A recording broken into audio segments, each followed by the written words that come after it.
लाखों लोगों ने आज हम आजादी दिवस मना रहे हैं, लेकिन यह आजादी हमें उपहार में नहीं मिली है। इसके लिए एक लंबी यात्रा करनी पड़ी है, आजादी की यात्रा। इस यात्रा में हजारों लाखों लोगों ने अपनी जान की कुर्बानी दी। 1919 जलियांवाला बाग। आज हमारी बैसाखी का दिन है, लेकिन पूरा पंजाब बैसाखी नहीं मनाएगा। हम सब बैसाखी नहीं मनाएंगे।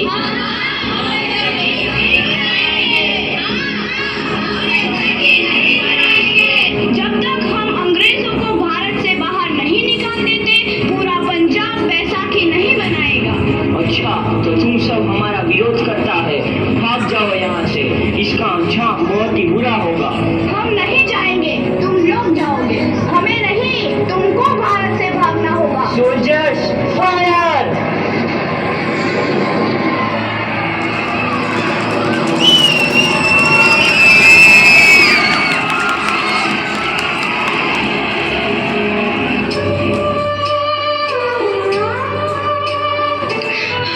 ये जमीन हमारी, ये धरती हमारी, ये खेत हमारे।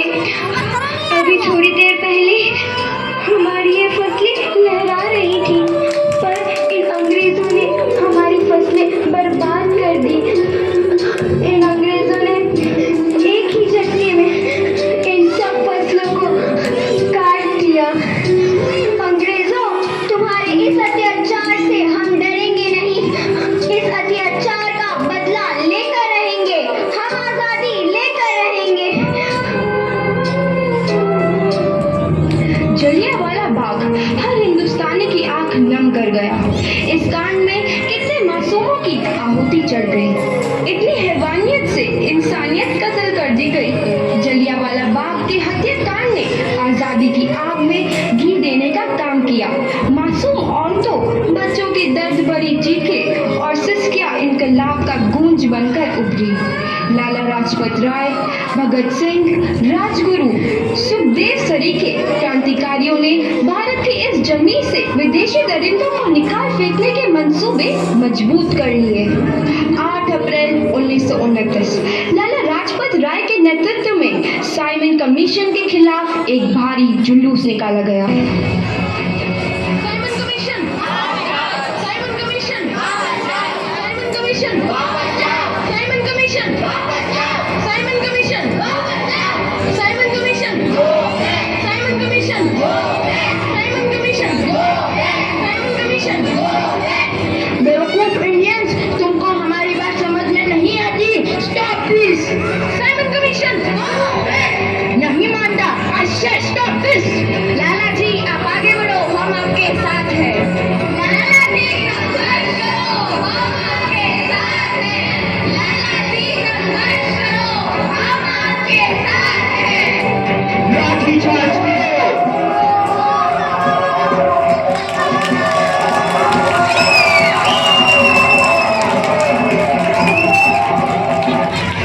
अरे लाला जी को तो बहुत गहरी चोट लगी है, उनका सर फट गया है। मेरे शरीर में लगी एक एक लाठी अंग्रेजी सरकार के कफन में कील का काम करेगी। ये आजादी की लड़ाई रुकनी नहीं चाहिए। ये जिम्मेदारी मैं तुम सबको सौंप कर जा रहा हूँ। लाला लाजपत राय की दर्दनाक मौत के बाद भगत सिंह, सुखदेव, राजगुरु, वतन के इन मतवालों के खून में ऐसा उबाल आया जिसका सामना करना अंग्रेजी सरकार के लिए मुश्किल हो गया। अंग्रेजों को करारा जवाब देने के लिए स्कॉट और सैंडर्स को मारने की रूपरेखा रची गई।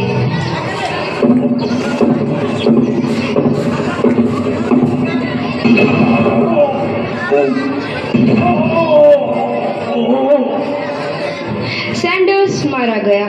चारों तरफ तहलका मचा था। दीवारों पर लिखा था, लाला जी की मौत का बदला ले लिया गया है। भगत सिंह समेत सभी वहां से फरार हो गए। 8 अप्रैल 1929 दिल्ली में ब्रिटिश सरकार की सेंट्रल लेजिस्लेटिव असेंबली की बैठक में 2 बम धमाके की आवाज सुनाई दी।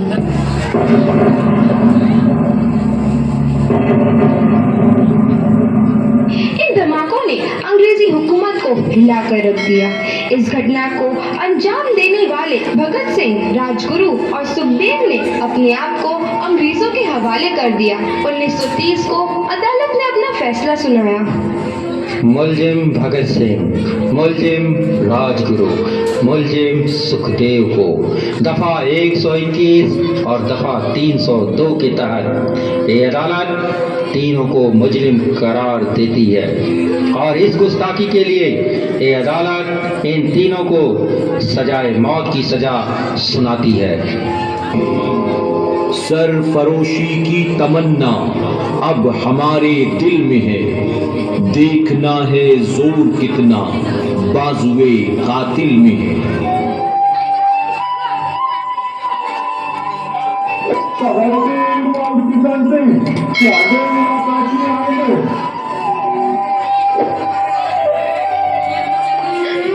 पुत्र की हाल है तेरा। मैं चंगा हूँ माँ, फिक्र करने की कोई गल नहीं। पुत्र, मेरा दिल तेरी तरह पत्थर दिल नहीं होगा। तेरी ये गला सुन के मेरा कलेजा फटे जा रहा है। माँ, मेरा दिल कोई पत्थर जैसा नहीं है, एक वतन परस्त का दिल है जो मेरे देश प्रेम के जज्बे को ताकत देता है। बेटा, मेरा लाल। माँ, आज मेरी तपस्या पूरी होने जा रही है। जे तू रोई तो मैंने तकलीफ होई। सोच, तेरा पुत्र आज शादी करने वास्ते जा रहा है। फर्क केवल इतना है, वो घोड़ी पर नहीं फांसी पर चढ़ने वास्ते जा रहा है। आज तू क्रांतिकारी की माँ है, कल तू एक शहीद की माँ होगी। माँ। पुत्र भगत, तू इतनी छोटी उम्र में हम सबको छोड़ के चला जाएगा। तूने जिंदगी में देखा ही क्या है पुत्र? मैंने अपनी माँ देखी है, जिसने मुझे एक ही बात बताई है कि बेटे, अपने देश के लिए एक बार मरना 100 बार जन्म लेने के बराबर होता है। अच्छा माँ, अब आशीर्वाद दे, आखिरी बार विदाई लेने का समय आ गया है। भगत, मेरे लाल।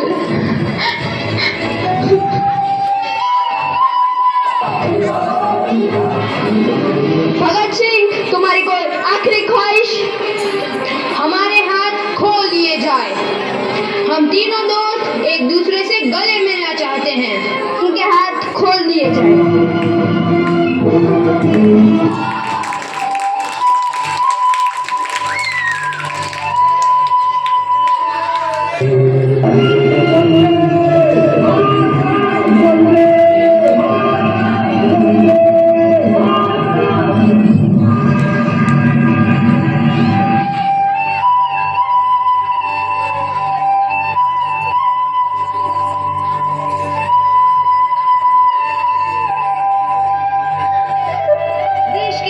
नौजवान के मन में आजादी की नई उमंग हिलोरे लेने लगी। अंग्रेजों भारत छोड़ो का नारा जोर पकड़ रहा था। सबने एक आजाद भारत का सपना देखना आरंभ कर दिया था। हर कोई अपने अपने ढंग से इस महायज्ञ में अपनी आहुति दे रहा था। सुभाष चंद्र बोस, रानी लक्ष्मीबाई, तात्या टोपे और मंगल पांडे जैसे शहीदों की कुर्बानी रंग लाई। 15 अगस्त 1947 को भारत आजाद हुआ।